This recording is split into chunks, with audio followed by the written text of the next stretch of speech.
Bugs crashing your pack's party? Whether they've got paws or sneakers, your pack deserves a home that's protected from pests. That's where Wondercide comes in. Plant-powered protection made with steam-distilled natural essential oils that actually work. It kills and repels fleas, ticks, mosquitoes, and ants without questionable ingredients or overpowering smells. Safe to use around kids and pets when used as directed. Lab-proven to work fast. And proudly made in the USA. We offer sprays for pets, people, homes, and yards. Plus, spot-on treatments, collars, and even shampoos. Whatever your pack needs, we've got it covered. Founded by a pet parent looking for a better way to protect her dog Luna, Wondercide's now protected over 21 million lives and counting. You might have even seen us on Shark Tank. Go to Wondercide.com and use code WONDER20 for 20% off your first order. That's WONDER20 at Wondercide.com. Wondercide. Protect your pack with plant-powered Wondercide today. Hey, this is Jason Kleberg from the Force 5 podcast, a show that forces a guest to come up with a movie-themed top 5 list topic, and then we reveal our picks on air. Top 5 heist films, top 5 tearjerkers, top 5 movie dogs. Every show you'll be asking yourself, what would be on my list? Guests include directors, screenwriters, actors, podcasters, musicians, authors, and even a professional wrestler. Subscribe to the Force 5 podcast, and you won't just be a listener, you'll be a list nerd. The Force 5 podcast, available wherever you're listening now.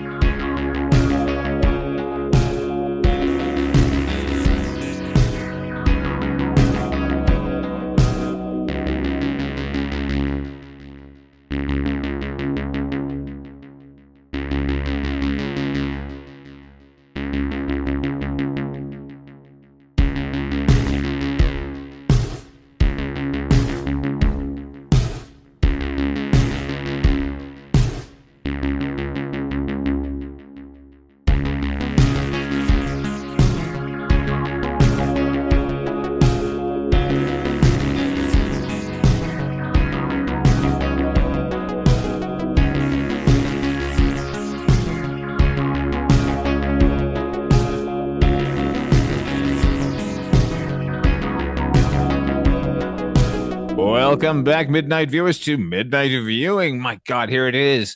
It's a superhero event. It's the Fantastic Four. No, not that one. We're talking about the very first iteration, the first cinematic live-action iteration of the Fantastic Four. It's our first unreleased film here on Midnight Viewing, making it difficult to find, or at least it was for many years when we were all trying. Here to talk with me about this is my co-host here at Midnight Viewing. This is HP. HP, how you doing? What's going on, man? I'm doing great. It's clobbering time, Father Malone. Let's get into this. I'm very excited. Oh, as always, boy. I say that every week, but I'm really excited. This was one that I've wanted to do for a long time. Let's talk Fantastic Four first and foremost. Off the top, who's your favorite member of the four? Probably Ben Grimm, probably the Thing. Now, is that for the Hebraic parallels? I knew you were going to come up with the fact that he's a member of the tribe. It's probably part of it, but he is the best-hearted one of the whole bunch. He's truly the monster with the heart of gold. He's the gentle giant, and he will go to any length to protect his family, to do what's right. And he looks fucking cool. I love Ben Grimm. Who's your favorite? If we're talking the misbegotten mess that was those two films from the early 2000s, from those movies, my favorite is Johnny Storm because it's Chris Evans. And I love Chris Evans. Yeah, I mean, that is the right answer, by the way. But realistically, overall, with the Fantastic Four, through the ages, it's become clear to me that Sue Storm is not much of a character, or at least was never really presented cinematically that way. And neither is Johnny Storm. Johnny Storm is really obnoxious to me as a character. And worse than both of them is Reed Richards, who I find to be a straight up villain in the Marvel universe. So I'm going to go with obviously the Thing as well. He is much cooler. Having a rock guy who's funny and who's sweet and who falls in love and wants to be rid of this gift, quote unquote. He's the only one who really gets fucked by the transformation. Yeah. Can I put it in honorable mention though, Father Please. Malone? Herbie? If we're talking, the Thing is my favorite of the entire like Fantastic Four kind of continuum. But if I'm really being honest, or at least an honorable mention, my favorite depiction of a member of the Fantastic Four, I think maybe you know where I'm going with this. It is, it's got to be Bill Murray as the Human Torch in the 1975 Fantastic Four radio drama. Anyone here seen a flaming teenager? I knew it. I knew you were going to remember it. It's in all seriousness. I mean, it's bizarre. Number one, that Bill Murray, our Bill Murray, the Bill Murray, is voicing this sort of bratty superhero. But I will say, like anyone who's listened to that radio show, it's actually probably the most slavishly adherent to the original comic. So there is that. It's got that going for it. But it's a distinctly odd experience to hear one of the greatest voices in comedy playing the brash Johnny Storm. So I had to mention that at least. We can move on now, but I wanted to mention that. We're only moving on, but we're actually moving backward. What's your history with Fantastic Four? Were you a reader of the comic? I was. I can't say that it was my favorite, but I certainly collected it and read it during my prime comic book collecting phase, which is probably pre-high school around that time. So I was a pretty big reader of it.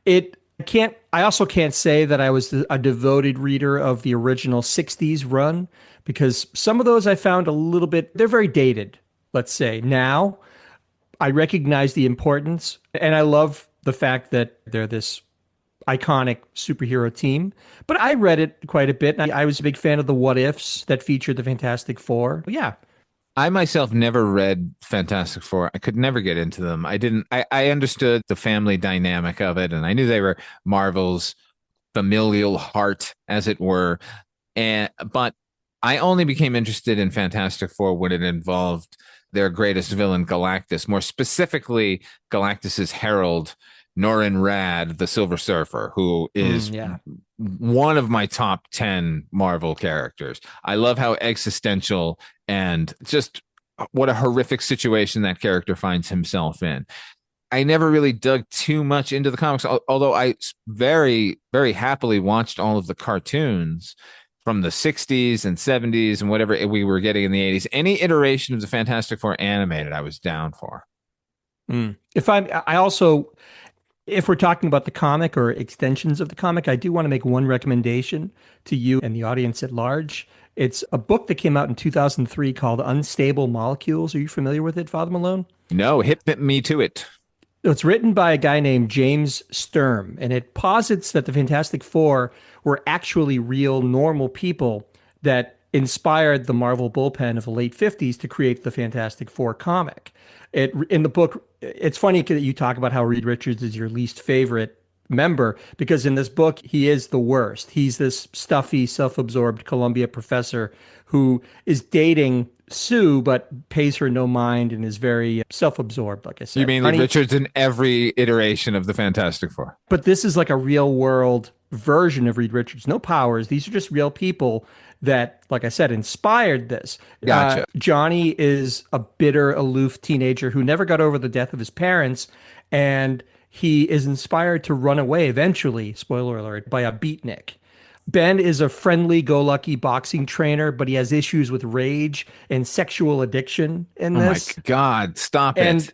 It's great. And Sue is torn between trying to raise her younger brother and failing at it, and also living under the strictures of that time period and the things that it forced young women to adhere to. It's sad, it's funny, it's uncomfortable, it's exceedingly creative, and it won the Eisner Award for Best Limited Series 2004. You're not going to get there's no superpowers, there's no supervillains, there's none of that. It's just a super creative look at what if this was the inspiration for the Fantastic Four. It's great. Sounds like a drag, man. I'm maybe underselling the humor and the sort of the coolness of the concept. It's really, I'm not going to deny that it's sad and poignant, but it's great. It has a little bit of that Watchmen thing where at the end there's a bibliography that goes through what happened to them, interviews with the real people. It's very cool. If you like the Watchmen, you'll like this, Father Malone. Well, I do like the Watchmen. Who doesn't like Watchmen? Of course you do. What about After Watchmen? Do you like After Watchmen? I is that an aftermash joke that you're making? Because there was a before Watchmen. Was there an after Watchmen too? Oh no, I'm thinking of Before Watchmen. That's how little mind I paid to it. Before Watchmen was just okay. I can't speak to You after do you know what? Watchmen. Do you know what? It's not just okay. Let me tell you something. They made the comedian Edward Blake friends with the Kennedys. What? The fuck are you talking about? It's not what happened. He's the guy in the grassy knoll, for fuck's sake. Yeah, man. Look, the grassy knoll thing, I don't think is necessarily in the comic, but was portrayed in the film. Like It it's was in sort the of film, but I hinted thought it at- was. I think it's hinted Yeah. at maybe in the comic. But yeah, of course he was. He probably did Yeah. that for fun. I don't think he was even under orders. Anyway, I don't remember much about Before Watchmen, but let's. but you know what? Around I- this time period, when Yeah.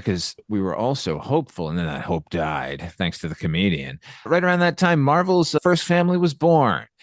They wouldn't get any sort of actual live action adaptation for many years, but they almost sooner than the one we eventually got in the early 21st century. Right around 1991, 92, there became an opportunity where a film company, look, everyone at some point or another optioned a Marvel property and then found out that it was unfilmable for them, or making a superhero movie is not as easy as they think. And up until now, the only actual feature film released under the Marvel imprint was Howard the Duck by 1993. What about That's- the Captain America movie? That was never released, was it? The Albert is it The Albert Pyun? Pyun movie with Matt Pyun. Salinger and fucking, oh my God, Scott Pollan as the Italian Red Skull.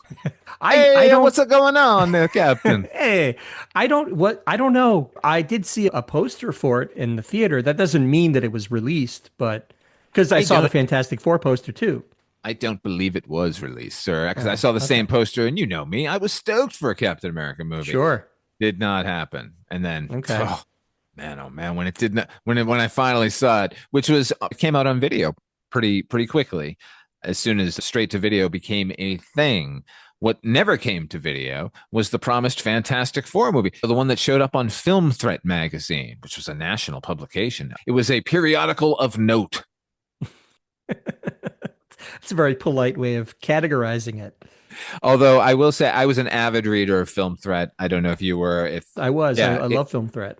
they certainly covered a lot of what was actual independent underground cinema at the time. These were hard to find features in most cases. Fantastic Four. I gave pause when I saw this on the cover. I was like, what are they doing, man? Also around 1993, now this ended up being made at Corman Studios. I lived 3 blocks from Corman Studios, had no idea what was going on behind those doors, or else I would have busted my way in and worked on this movie. HP, how did we get here?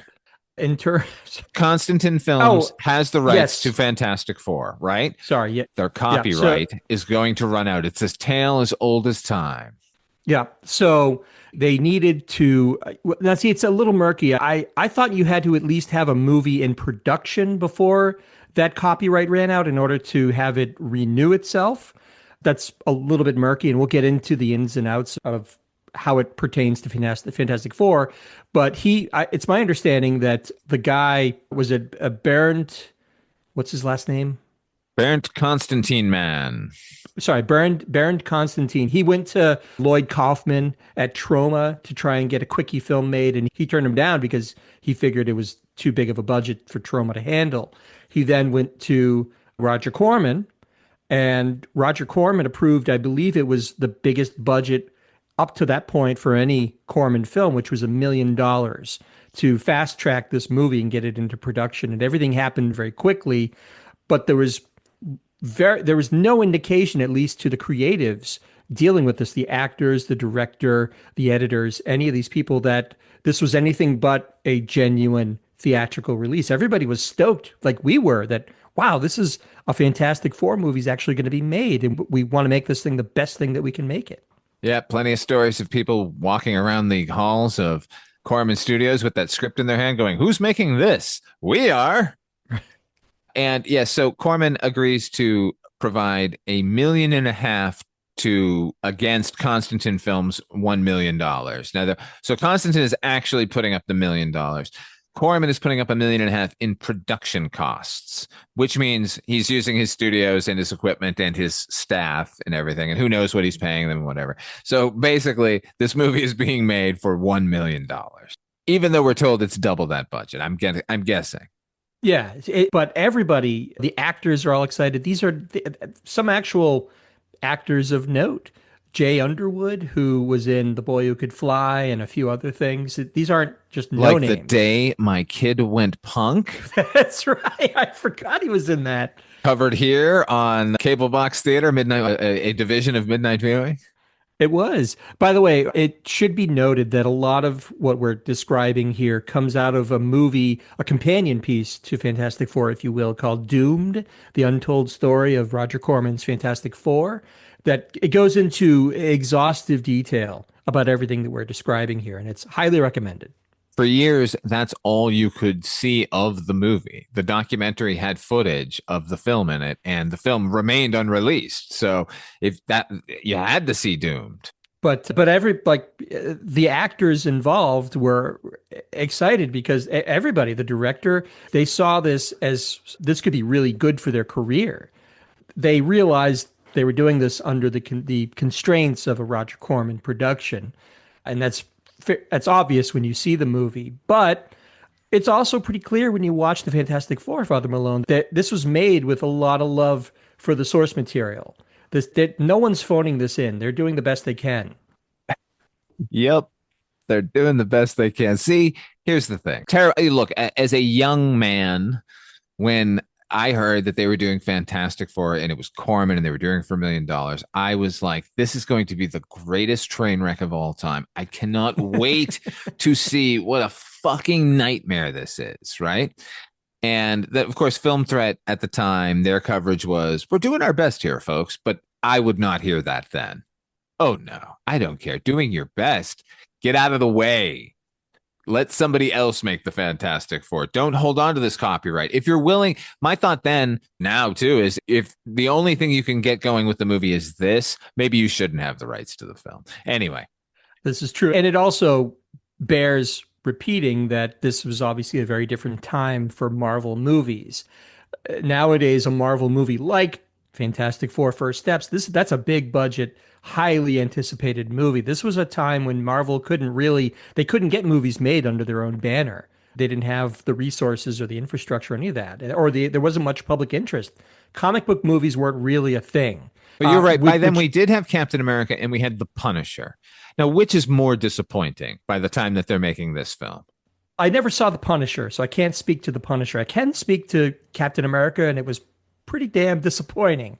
It wasn't as bad as that TV show from the 70s with, was it Reb Brown? Oof. Was that his name? The football player who played? He's just wearing a fucking motorcycle helmet for his regular helmet. It's insanity. Right. But Scott Pollard was pretty good as the Italian Red Skull, though, I have to say. Yeah, it's because Scott Polland's awesome, but it makes no sense. He could still be German Red Skull in Italy. What are they doing? He could be visiting. Anyway. But you're right. The expectations, I think, for the average moviegoer, fan of the Fantastic Four, were probably pretty low when they heard that Roger Corman was making this picture. But despite that, there's excitement anyway, because, again, there weren't many comic book movies, let alone one featuring your favorite superhero team. So I don't remember at the time being super excited for it, but there had to be some excitement of, we're getting something. Like this could be pretty cool. I'm going to be cautiously optimistic. Yeah, I say this a lot, but I always feel like sometimes science fiction fans and comic book fans, all the genre fans, up until recently, because now obviously nerd culture has exploded in all directions, but we were starved at a certain point. Like any scrap that could fall off the table that had a cape on it, we were pretty stoked about. It always reminds me of, you look at racks and racks of romance novels. It's like people reading them know their shit, but they'll just do for now. And that's what we were getting. Like we were, this little bit, we'd even take Howard the Duck. That's the incentive.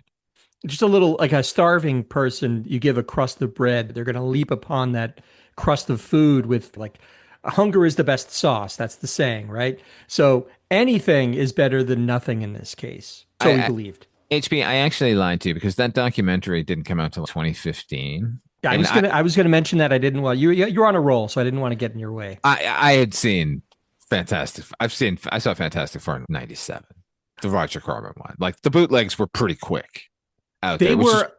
They were. I remember being at a few conventions, even I think the Weekend of Horror that you and I went to in high school. I remember seeing those like clamshell boxes at some exhibitors and going like, "Oh, that might have been the first time I even was really aware of the Fantastic Four Corman movie." But little did I know that really was it. It was never going to be released either as a bonus feature for the 2000 movies or anything. And as far as I know, it's still there's no plan to ever release it, is there? Oh, is it not on Blu-ray? I don't think. I think if It was on a steel book. Didn't I see like Adam Scott in the Criterion closet taking it down? Oh, Fantastic Four, Roger Corman. Interestingly, this is not actually directed by Roger Corman, even though we call it a Roger Corman film. It's got a special limited edition cover by Mondo, like a real special edition could be. But no, it's the Alamo Drafthouse cover.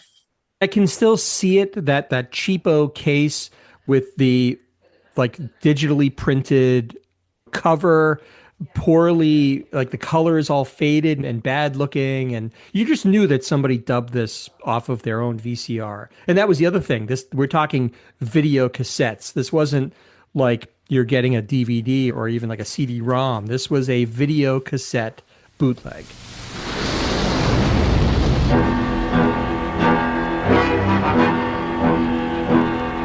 From the pages of the world's greatest comic book adventure, 4 heroes on a daring mission in space, but something went wrong. Genetically transformed, they become the most powerful superheroes of all time.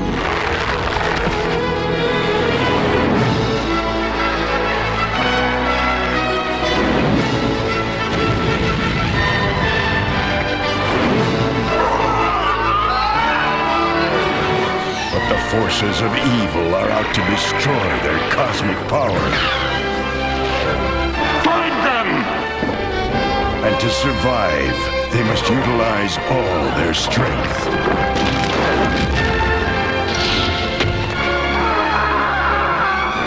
To put an end to their arch nemesis. Doom, it's clobber time.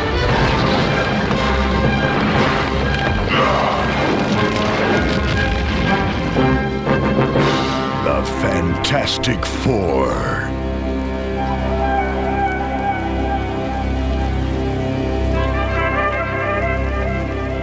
Okay, here we go. Fantastic Four. This was made to be released on May the 31st, 1994. It was never released. It is 90 minutes. It was written by Craig Nevius and then rewritten by a guy named Kevin Rock, directed by Oli Sassoon or Saswan. Oli Sassoni, who knows? Starring Alex Hyde White, Jay Underwood, Rebecca Staub, Michael Bailey Smith, Carl Charfalio, Ian Trigger, Kat Green, George Gaines for 2 seconds. And he's very, very, very good. He's like 5th or 6th billing, and he's only in it for literally those 2 minutes. He just gets a blowjob from a prostitute in a podium, and he's on his way. Also starring Joseph Culp as Victor Von Doom, Dr. Doom. Okay.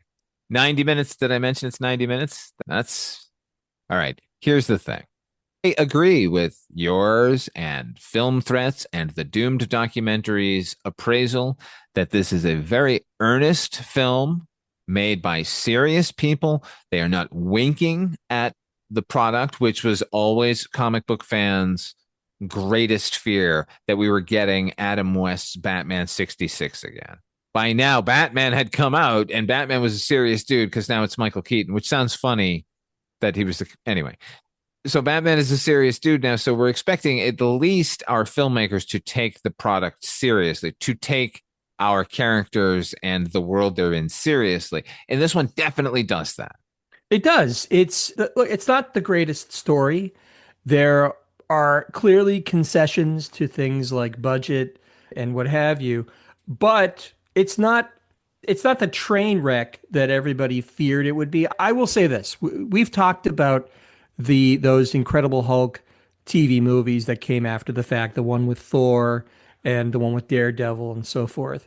I will say I think this is at least on a par with the one with Thor, if not better than that one. That one I think is there's it's too much of a departure from who Thor is, and it's just not made with all that much care and creativity. But this, you can tell, like you said, it's very earnest, and the story, while not the greatest story, is very comic book like. It's fairly true to the source material.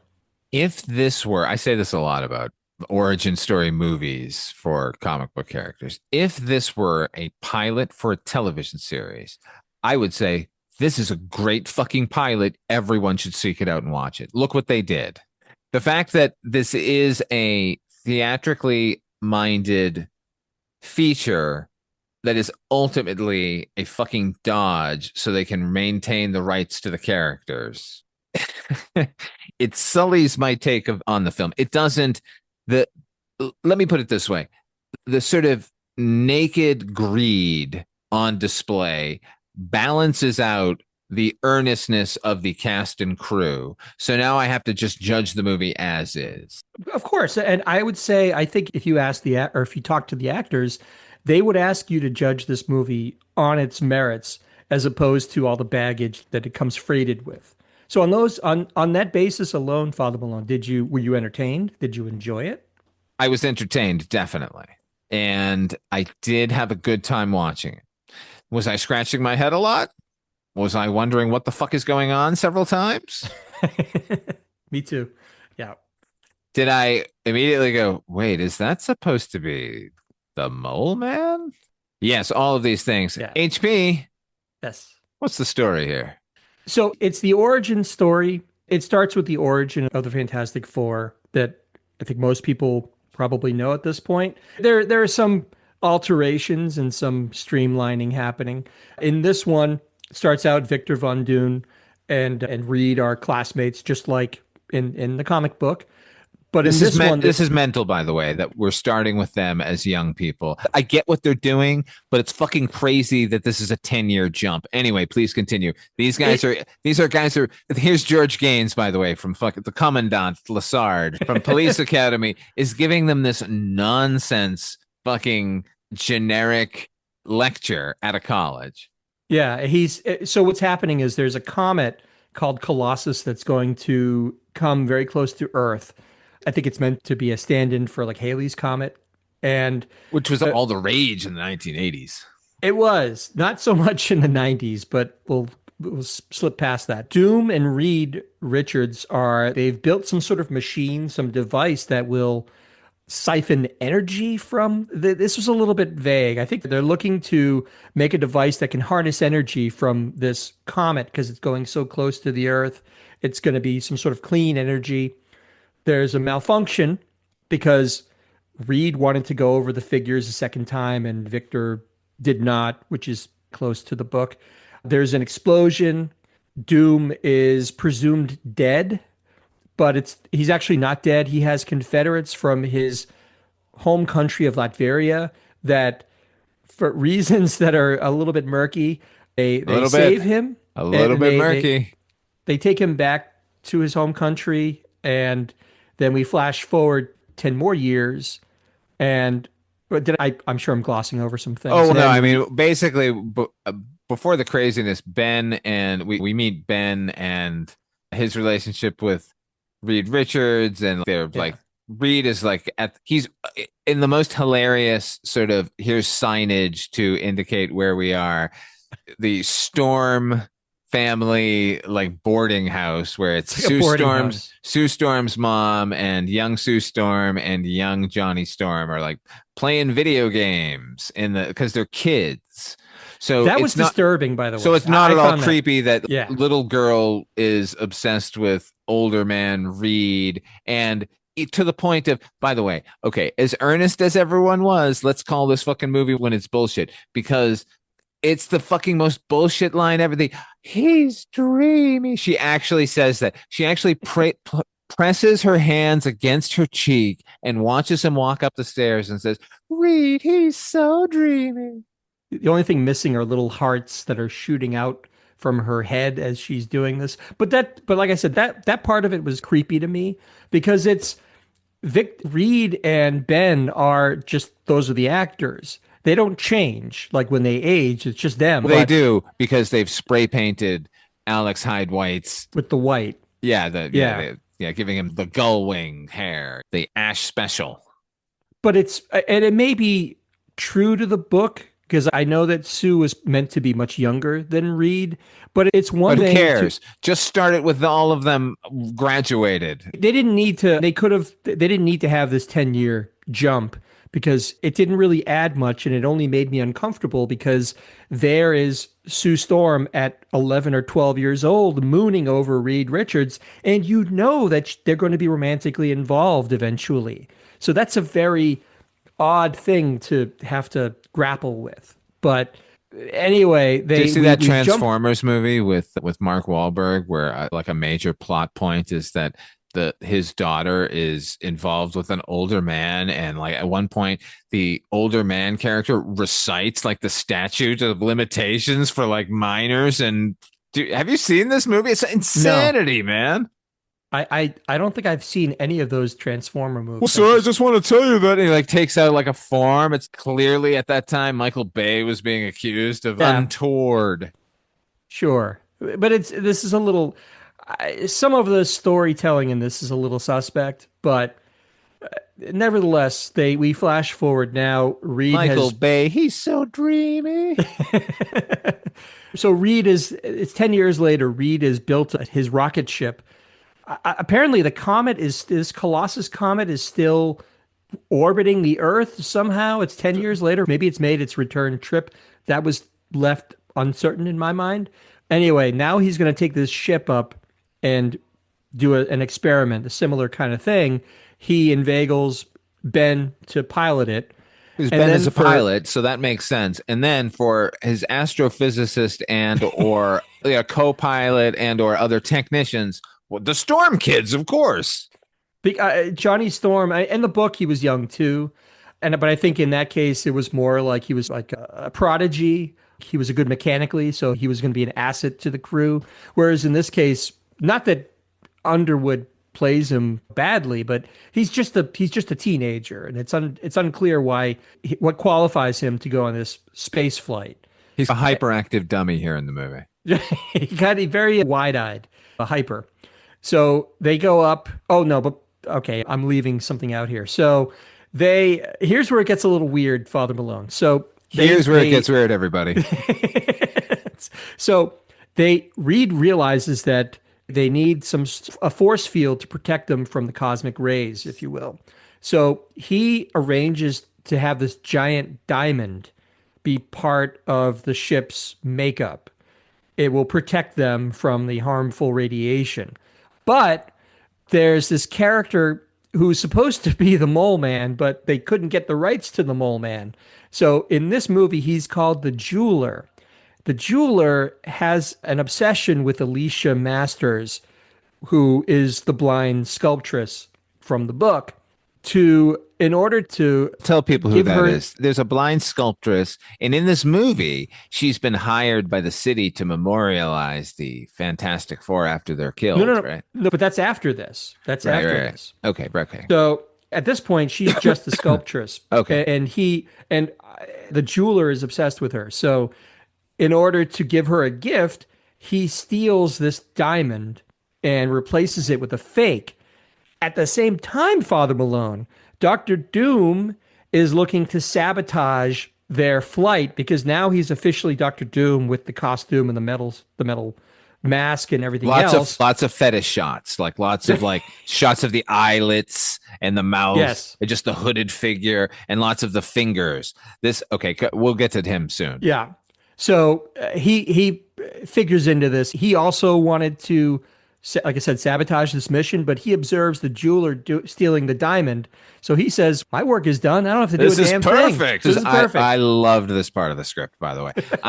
This was so comic booky, like out of left field. We should also say that the jeweler character is like, it's a prosthetic makeup on the character. It's made to look like, okay, now we're in the comic book world once this guy shows up. And this really is when it turns into a comic book, because that's when Dr. Doom arrives as well. And now we're getting shots of him in the classic mask. The costume for Dr. Doom, it should be noted, is fucking awesome in this movie. That's probably my favorite thing out of the whole movie, which admittedly is maybe a low bar to get over, but this is the most comic accurate version of Dr. Doom that we've gotten even to this day. I would lay claim to this. It's cheap, it's not perfect, but they got the mask details really good. I'm not overselling it, it's great. But they go up, the crew goes up in this rocket, the cosmic rays overwhelm them, they crash. Rocket. They have lost. I am flying in a rocket in outer space. Remember Astronaut Jones? No. Tracy Morgan? For fun and adventure. Yes, I said adventure. Collecting stone. Yeah, it's my way. On the old space highway. That's why they all say, there goes Astronaut Jones. Hey! Astronaut Jones. Tonight's episode 8, Voyage to Jupiter.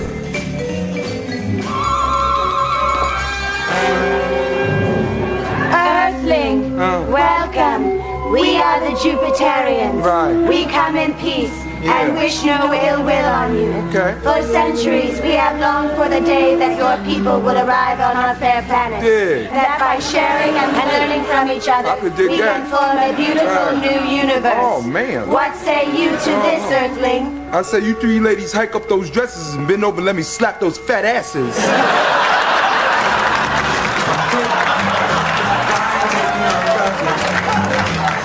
So they crash and they've lost telemetry, so no one knows where they are, and they're trying to survive, but the powers are already manifesting themselves. Although in a limited capacity, for budgetary reasons. Like Johnny can't. Budgetary? Okay, first of all, the capsule of the spaceship, everyone is in tinfoil, like heat suits. Yeah. And they needn't be. It's really silly. It's typical Corman thing. They keep saying this was such a great budget, and obviously it was. This was their biggest budget at the time. But if you just like a couple of years beforehand, they did Battle Beyond the Stars, and that movie looks great. And there's tons and tons of space stuff in it. All that shit looks great. Here, this stuff, obviously, they're only doing one scene with the outer space, and so they're not going to pay that much attention to it. They're not going to spend that much money on it. But I think about Corman's studio. I remember walking past Corman's studio like every day and just looking at spaceships lying around in the parking lot. So it's not like they didn't have more material. I did not like the cosmic sequence other than when they were getting their powers and they were using the step printing process where they're just using stock footage of lens flares and shit to approximate like they've been irradiated. I loved that.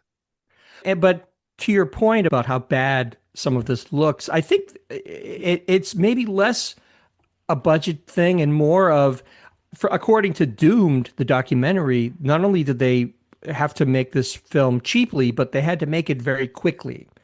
They were always, I want to say it was like a 4 or 5 week shoot, which is insane for something of this supposed scale. And that didn't leave a lot of time for post-production work. And I think there were some issues. I think the money ran out. Oh yeah, during the post-production let's just process. say, even though we saw a finished film, this is still not a finished film, honestly. There are whole sequences where I'm like, there would be music here. There should be music here. They didn't even get that far. Right. One of the biggest examples of that is, and they talk about it, and Joseph Culp talks about this. So he is acting as Dr. Doom, and I noticed this as I'm watching it. I said, boy, his voice is really muffled. Did they not do any ADR on him? Because it's as if he's delivering his lines with the mask. Yes, he's absolutely, not only is he delivering his lines with the mask on, but they never had him in to loop his dialogue to make it more intelligible. So that's just one example of the corner cutting that took place on this picture. And you know what? Is all, and obviously, he would know that while he's acting the fucking part. So he's not going full tilt all the time. And like, even if he fucks something up, he'd be like, "I'm just going to ADR that anyway." So yeah, I'll fix it. I'll fix it in post. It's not a big deal. But there was no post for the actors. But I guess we'll get back to that. Anyway, they get picked up. This crashed crew. They get actually before that we were talking about the special effects or lack thereof. Johnny never gets to really flame on until the very end of the movie. So while in the book he flames on almost immediately and they're arguing and he flies around, and this all he does is he sneezes, and the sneeze causes a flame to shoot out, and that's it. That's all really. And aside from his hand lighting on fire a few times, you don't really get much of Johnny doing the Human Torch thing. not a whole lot of experimentation from the four once they get their powers. Yeah, no. So they're picked up by people they believe to be the army, but it's in fact Confederates of Dr. Doom. And he takes them to what they believe a military installation, but it's actually his castle or whatever. And he's trying to harness their abilities. Like he's taking blood from them. He's running all these experiments. They finally figure out that this isn't the military. I don't know when we're going to get out of here. By this point, Ben Grimm has officially become the Thing. Actually, before we even get to that, let's get to that. Yeah, I want to talk a little bit about the Thing. Like, what was your take on the costuming and the effects work around Ben Grimm, Father Malone? I'm really curious what your take is. I remember seeing the magazine cover and thinking, "Oh man, we're in for a fucking ride here. This is going to be fucking dreadful." But from the very first time I saw the movie, the best thing about the movie is the Thing. It's not only almost comic accurate looks wise, but it moves great. When it's being shot judiciously, the articulation of the mouth is really good.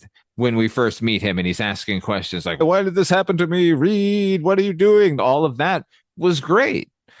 I mean, they only had one suit, so they don't really. When it's clobbering time, it's more like quick editing time. But I loved the suit, and I even like the guy who played Ben before he becomes the Thing, because it's just a stuntman afterwards. It's like a Swamp Thing situation. Yeah, so it's two actors. One guy plays Ben Grimm in human form, and I agree he's very good in this. And I also agree with you that when it's shot properly, the articulation of the Thing's face and his mouth when he's talking, there were moments where I was legitimately impressed because it almost holds up even 30 years later. You can see him articulating the words that the actor is speaking. Sometimes it falls apart because it's not shot well. And the fact that the Ben Grimm, that the Thing that I know from the comics, he's big, right? He's supposed to be able to go toe to toe with the Hulk, creatures like that. In this case, all you're getting is a kind of a big stuntman with this suit. He looks a little punier than he should, I think. And there's something about the suit itself that reads less like rock and more like, it just looks very latexy that when he moves around. If it comes off as anything, it comes off like a lizard skin. You're right. It never comes off like stone. And they could have just maybe thrown in some sound effects or had some grit falling off of him to maybe sell that just a little bit, because you're right. They never really even mention that he's a rock man.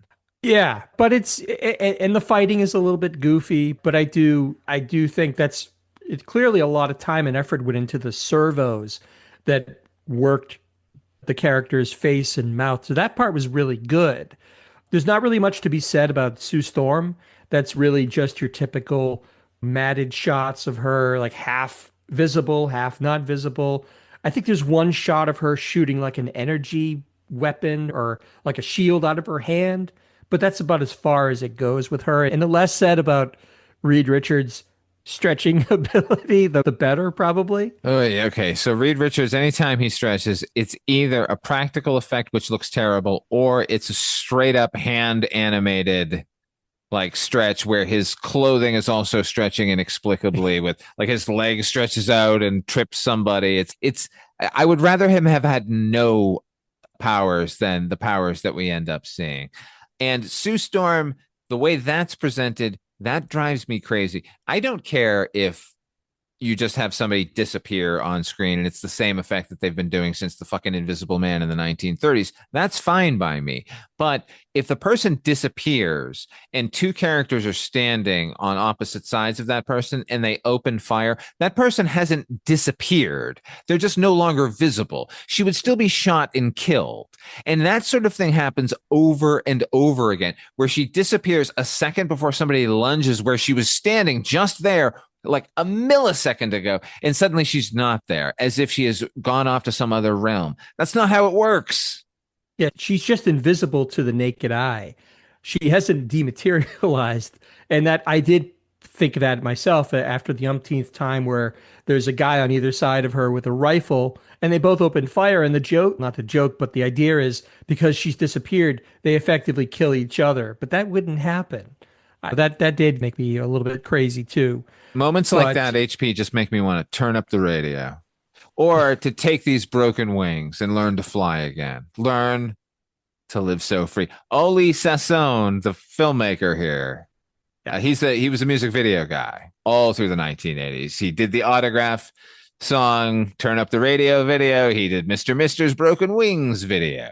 He did a Juice Newton. He did the It's in the Way That You Move. It's in the Way That You Use It from Eric Clapton. He did that video. Oh, from The Color of Money. Absolutely. He did a Gloria Estefan. He did when Jerry Lee Lewis finally made his Great Balls of Fire video in conjunction with the movie that was his life in 1989. This guy directed it. He directed a John Lee Hooker video. So my question is, why is this poorly edited? Why is this one of the most poorly edited films I've ever seen? There's no musicality. In fact, while I was watching it, I kept thinking during the action scenes, man, they should have gotten a music video editor, or they should have gotten a music video director. I'm going to chalk that up again to the conditions in which this was made, that they didn't have a lot of time. They didn't have a lot of resources. I think at a certain point, they essentially stole the reels and they worked post-production on their own dime. So under those types of conditions, it's a wonder that the thing got quote unquote finished at all. You and I both agree it's not truly finished, but I got to say in that documentary, he was probably the most endearing of all of the people that had to deal with this situation, because he is like, he comes off as a real ham and eggs director, somebody who works for hire, probably takes pride in getting his work done on time and under budget. I get the sense a lot that this whole situation, once it finally came to light, the reasons for making this movie, that he was probably completely blindsided by it and probably offended as a filmmaker. That's he says often in this movie, you're a filmmaker. You don't abandon your film when it's taken away from you. You do the best you can to finish what you can and turn in something, anything. I think that's probably why this isn't up to those higher standards. I will say that whoever the cinematographer was, he did a good job, because this is bare bones Roger Corman bullshit. And more often than not, it's lit to the best of the cinematographer's ability. This never looks like a sitcom. This looks like it is attempting to be a feature film from people who are constantly being thwarted by their boss and their work being sent straight to video. You're right. It does. The sheen of the movie, the look of the movie is actually pretty good. I would put it on a par with, have you ever seen the pilot for the Spirit TV show with Sam Jones and Nana Visitor? Have you ever seen that? No. You should. That might be something you want to look into for another episode. It feels a little bit like that. It has a sheen to it. It looks professionally shot and lit. Where this, obviously, where Fantastic Four falls apart is mostly in the editing, like you said, and the special effects. However, one thing, I'm sure you might be leading up to this, one thing that I was actually pleasantly surprised by is the fact that this movie actually had a real score.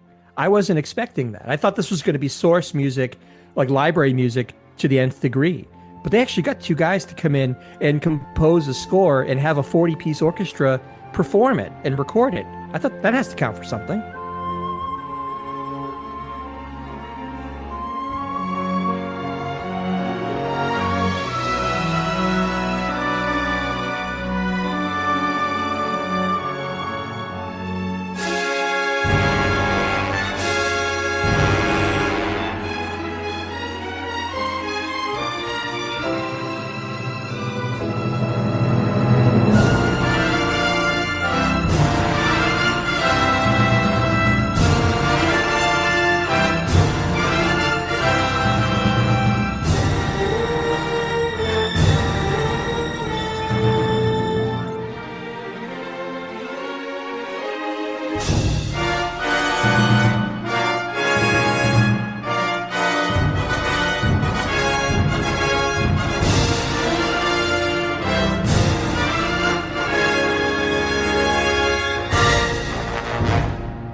Definitely counts for something. There's not enough of it. Like I said, there's whole portions of the movie where I'm like, where's the music here, man?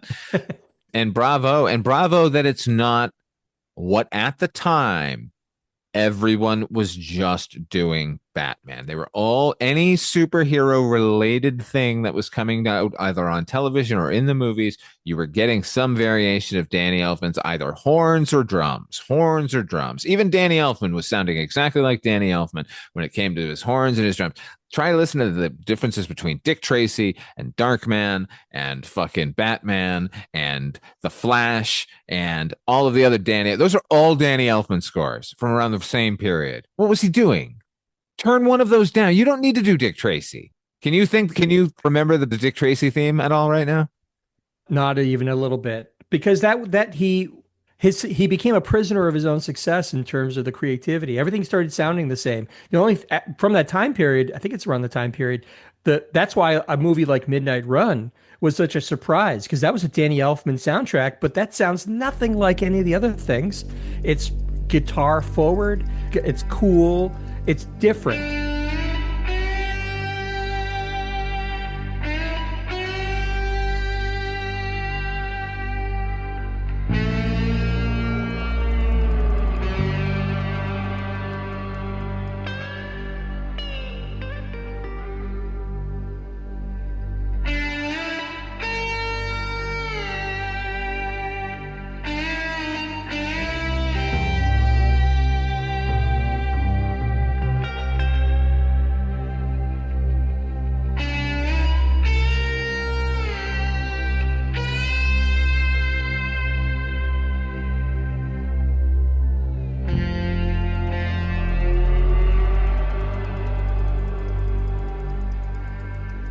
You and I were fiends for Batman when it came out.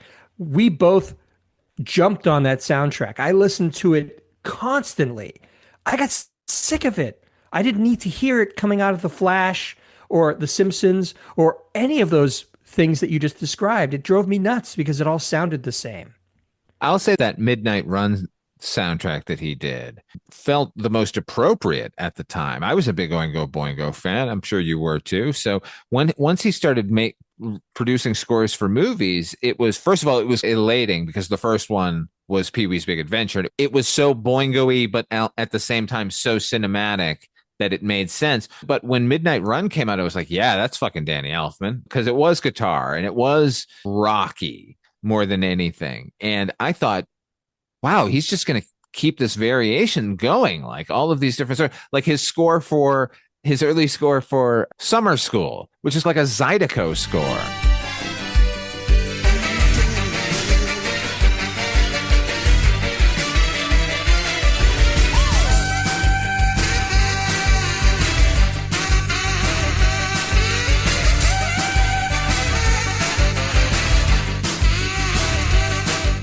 All that stuff is great, man. I thought he's just going to be running the gamut here. But all he was doing was biding his time, taking these jobs until he could start doing his Danny Elfman thing, which was a child's choir and drums and dun-dun-dun-dun-dun.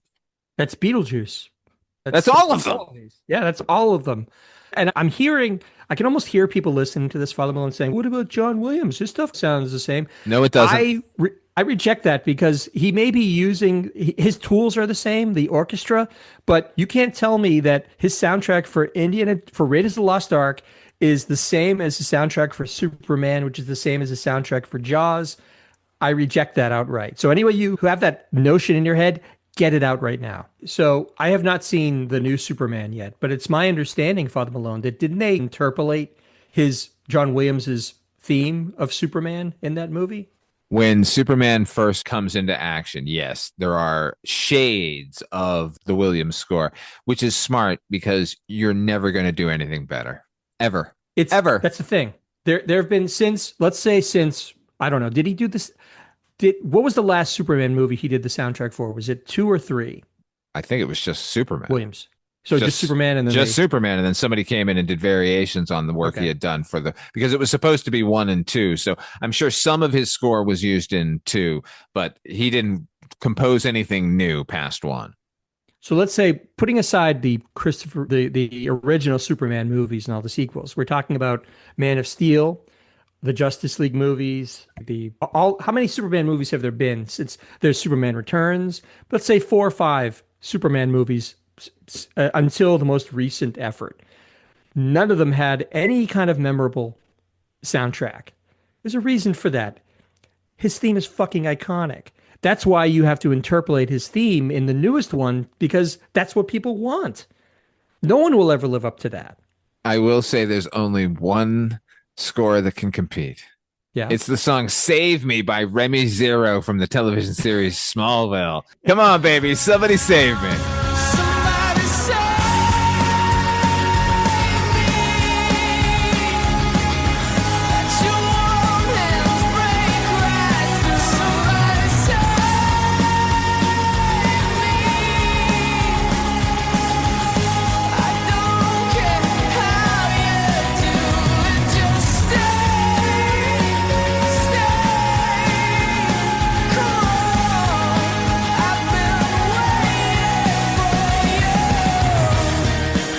Big fan of that Smallville show, weren't you? I'm still a fan of that show, Smallville. I'm still a fan of that show up until, I'm going to say, season 7, maybe season 8.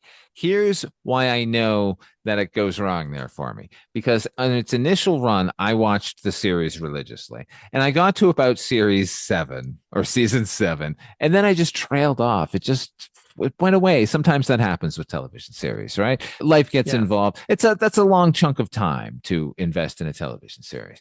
So then I made a concerted effort.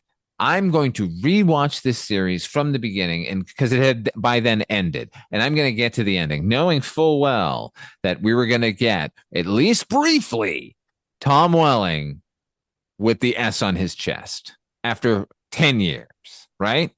I'm ready for it. I got to about season 7 and then I just trailed off because I just kind of lost interest. Basically, what happens on that show is as soon as Lex Luthor is off the show, it is a meandering and trying to figure out what it is and can never find its way back, ever. So Rosenbaum is your Lex Luthor then? He definitely is my Lex Luthor, yeah. Although Nicholas Hoult, we got to get back to what we're talking about here. But I will say Nicholas Hoult is very scary. And that's the first time Lex Luthor has been that for me. Cool. I hope to see it soon. Anyway, back to the Fantastic Four. I don't even know where we were. Let's talk about Doctor Doom. Let's just talk. Oh, you got something to do there, Bal? No, I'm good. Right on. I'm good. Then let's talk Doctor Doom fully. Because we've mentioned the costume's fantastic. Robert Culp's son, Joseph Culp. Robert Culp, for those of you who don't know, it's not going to help you if you don't know. You either watched I Spy or you didn't. Greatest American Hero. He was the sidekick. You've either seen Santa's Sleigh or you haven't. He's a very distinctive. This wasn't like a total movie star, like a Tom Cruise type, but he did his fair share of TV. He probably was on the A-Team at some point. Shows of that caliber. You know what my favorite Robert Culp performance is? Columbo? No, get out of here. I don't watch Columbo. That's your thing. Oh, man, he's great in Columbo, but go ahead. Mayor Tyler in Turk 182. That's a good call. When he sees the train pulling in and he sees that it's been graffitoed, and that his photo op has now been ruined once again, and he goes, shit. Like that line reading lives in my brain. But it's not him in this movie, it's his son in the Fantastic Four. We've talked all about Robert Culp. It's Joseph Culp. Yes, Joseph Culp as Dr. Victor Von Doom, Dr. Doom, the Masked Wonder. He does a lot of hand acting. Obviously, Robert Culp's son, Joseph Culp. Obviously, Joseph Culp, once he got those gauntlets on and felt those individual little armor bits over his fingers clicking and clacking, he decided, I know how to play this part entirely with my hands. That got distracting, but he talks in that documentary about one of his inspirations was Mussolini. I guess the director said, watch these Mussolini clips and see how he's always putting his hands, crossing his arms, doing things with his hands. And then they did like a half and half shot, a shot of Mussolini and a shot of Doctor Doom. And you can see the influence. That's what he's going for. However, there are moments where it gets into voguing territory where he's doing it a little too much. And sometimes it's a very tight shot of his face with his hands very close to his face. It's a little distracting, but vocally I thought he did a pretty good job despite the mask and having to really project, and maybe this not being his perceived final vocal take. I thought he did a pretty good job of embodying Doctor Doom. Mussolini and Monroe, Vogue. Did you think I thought he did pretty good. What did you think, Father Malone? When the hands started fluttering on screen, I thought, okay, here's an actor who feels constrained by that mask and knowing no one's seeing anything he's going to be doing. So he's doing his best to make his impression, to make this his in some way. And then the clickety clackiness of the gauntlets themselves made me think, oh, he's just having fun with these gauntlets. All of his choices just made me keep thinking about his acting choices. Okay? Those needed to be fucking reined in. Not his fault. I'm not blaming him. I'm blaming Oli, the director of the Turn Up the Radio music video, for not fucking reining that shit in just through editing. What the fuck, man? The clickety clacking. What's happening, man? Although I do think, yes, had that been edited correctly and we had been given the performance and they had given him the time to ADR all of his dialogue, I think it's a very credible performance. I think it's a really good performance of Doctor Doom. It's certainly better than anything Julian McMahon did in those two big budget, gross fucking movies. And way better than that fucking, 2014 Fantastic with the 4 as the A. What does that even mean? Fantastic. Was it Josh Trask? Josh Trank. Trank. Did I say Trask? Trank. I agree. I was actually curious how you would stack him up next to Julian McMahon because rest in peace. I hated him. I never thought I thought he's a great actor. In Nip Tuck, he's fantastic. He is not good as Doctor Doom. I'm sorry. He's just playing this kind of laconic version of Doctor Doom. And I'm like, that ain't Doctor Doom. Doctor Doom is the fucking head of Latveria. He uses magic. He's fucking bombastic and crazy. He looked good, though. Like, his face, especially like if you look at the Secret War limited series, that is Julian McMahon. If he had been giving the right material in the right direction, he could have been a really good Doctor Doom. Plus, I hate all of this. Like, we have to, every comic book script does this. We have to rewrite someone's origin in some way for no good reason. Like, in that case, like, he's suddenly magnetic now and he slowly turns into Doctor Doom. Like, the mask forms itself over the course of the movie. Great. That's really clever. Do you feel good about yourself that you added that to the fucking lore? And you know that Galactus has to be a cloud instead of this skyscraper, tall, fucking scary alien creature coming to eat your planet. That drove me crazy. So much amorphous cloud in the sky and blue lightning and not good. So that's a positive. Doctor Doom and the Fantastic Four 94 movie is a positive in my book. If they had made this movie, here's what should have happened, HP. They should have said, they look at the suit for Doctor Doom and look at the suit for the Thing and go, we need a rewrite right now. This is now the Fantastic One.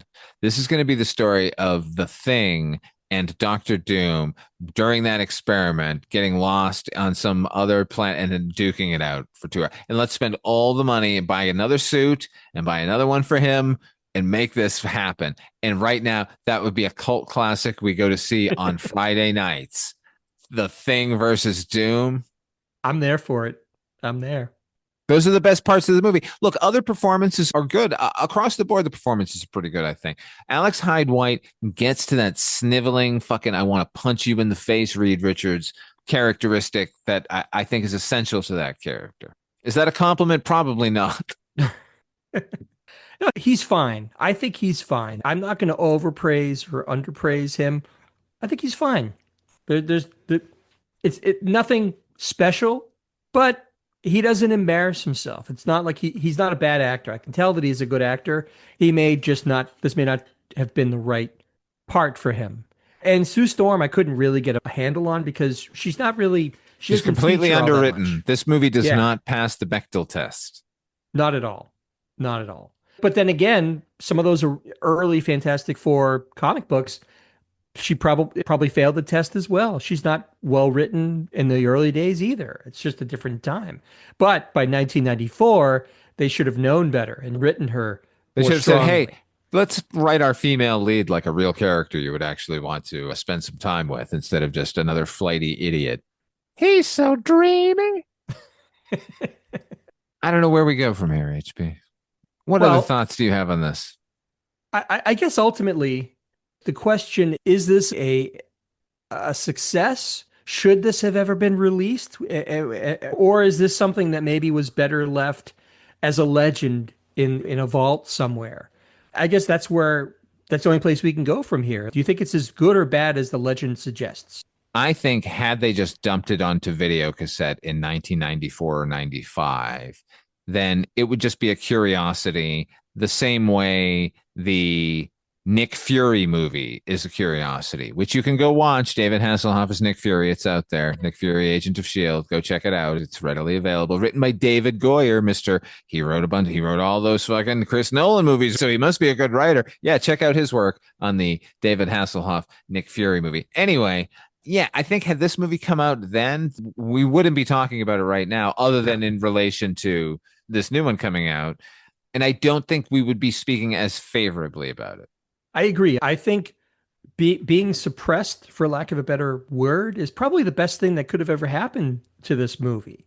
Not speaking of the fact that the actors didn't get any sort of a boost from the picture. I'm not sure they would have if this had been dumped onto video, but something that is you can only find in bootlegs and handed from geek to geek over the years. It gives it cachet that it wouldn't have had otherwise.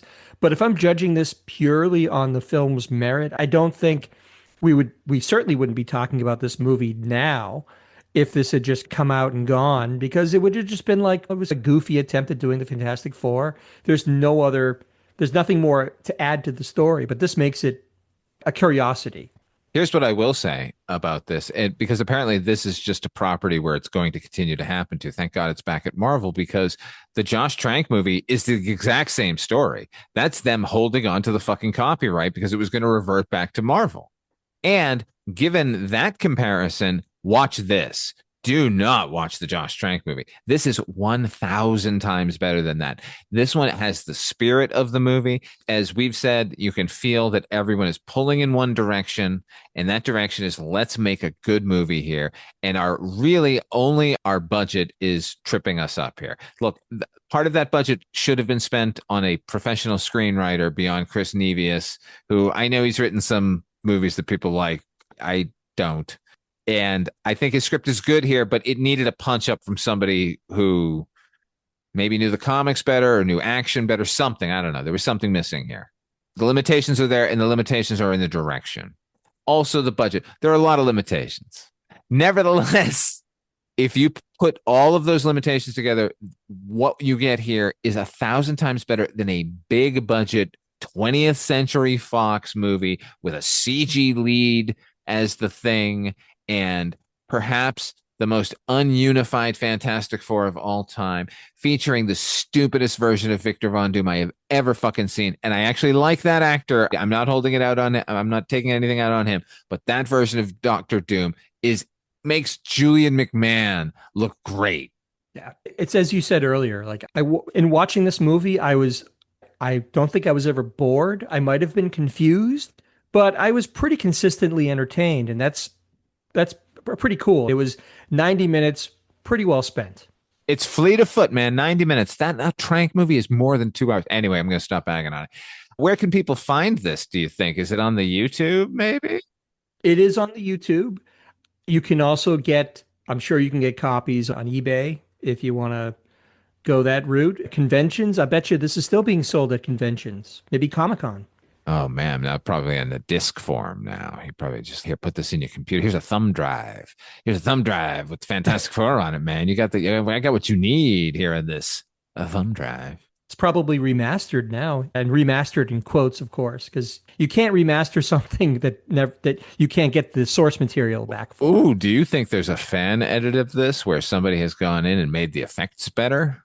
No, but now you're making me want to try to seek that out, because you can do I'll pretty tell you cool what, things on a home computer. Folks, if we find anything worth your time, it'll be in the show notes section. I'll put a link just to the fucking YouTube thing so you can see what we're talking about in general. But if somebody's done something super cool, we'll also put it there. Right on. Until next time, HP, which will be very soon. Oh my God, we're going to be working together too often now. Where can people find you if you're not hanging out here at Midnight Viewing? All right, so I co-host the Night Mr. Walters, a Taxi podcast with my esteemed co-host right here, Father Malone. I am also an occasional guest on the Culture Cast with Chris Dashew. I host the Noise Junkies music podcast, and I have a Bandcamp site, hpmusicplace.bandcamp.com.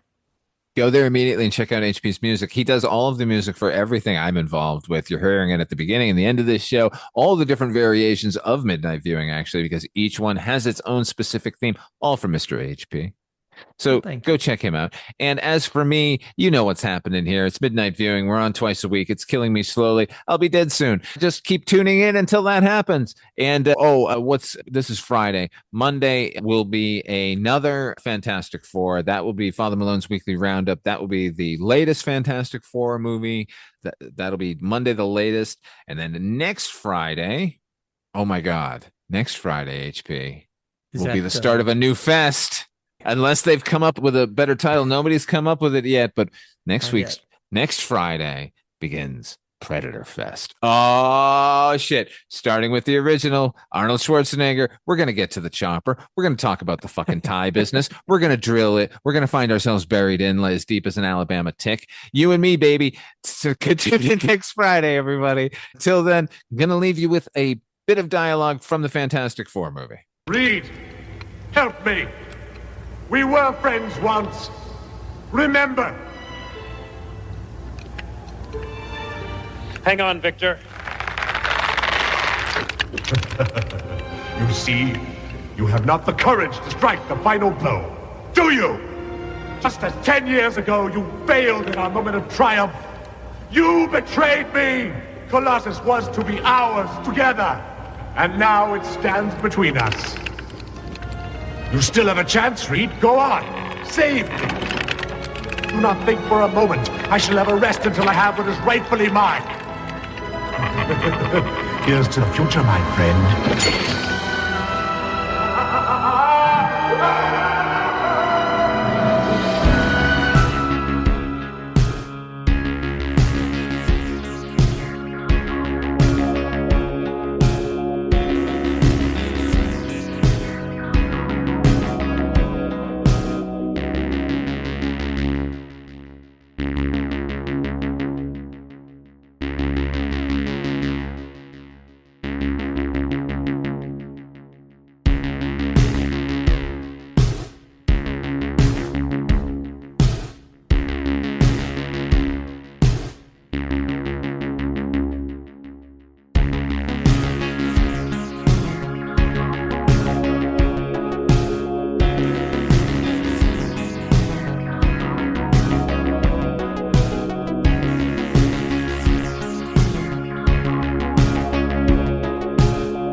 Hello, this is Chris Haskell from They Live by Film.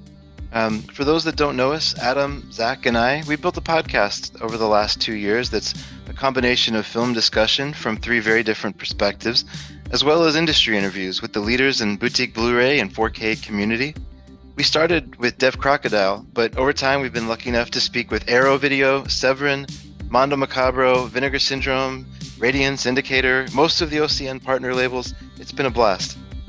You can find us wherever you podcast, and also actually recently as part of someone's favorite production podcast network. We hope to see you online. Have you ever wanted to dive deeper into the horror movies you love? Beyond the Blood is a horror podcast for fans who want more than just surface-level screams. We do deep dives into the movies that shaped us, digging into director commentaries, behind-the-scenes stories, deleted scenes, and the special features that most people skip. Each episode is a love letter to the genre. We break down how these films were made, the creative risks that paid off or didn't, and the lasting impact they've had on the genre as a whole. From 70s slashers to modern nightmares, we celebrate the craft, chaos, and characters that keep us coming back. If you're the kind of fan who rewatches movies with the commentary on, or you simply grew up in the video store horror aisle, the Beyond the Blood podcast was made for you. New episodes every single week. Subscribe, and let's dig deep. Welcome to the Beyond the Blood podcast.